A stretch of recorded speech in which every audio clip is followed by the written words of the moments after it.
সমুদ্রে গিয়েছি আর সামুদ্রিক মাছ খাবো না, এটা কখনো হয়? কিছুদিন আগে আমার পুরো ফ্যামিলি মিলে আমরা গিয়েছিলাম দীঘা। তো দীঘা গিয়ে তাই আমরা ফার্স্ট দৌড়ে চলে গিয়েছিলাম মাছের বাজারে সামুদ্রিক টাটকা মাছ খাবো বলে।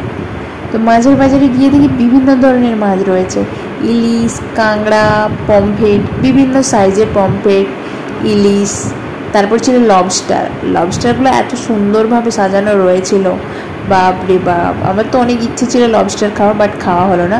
বাট ওখান থেকে আমরা নিয়েছিলাম টাটকা পমফ্রেট, ইলিশ।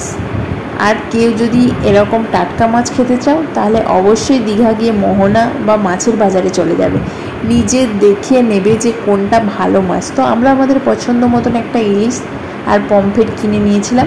আর হ্যাঁ, আমরা বাড়ি আসবো বলে বাড়ি আসার জন্য একটা বক্সে করে একটা বড় ইলিশ আমরা প্যাক করে নিয়েছিলাম। তো টাটা, ভিডিওটা ভালো হ্যাঁ এখানে বেশি বলে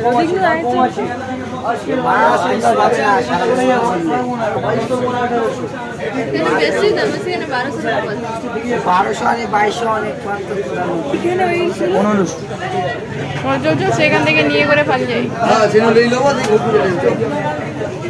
মোর হিসাব আলাদা কাটি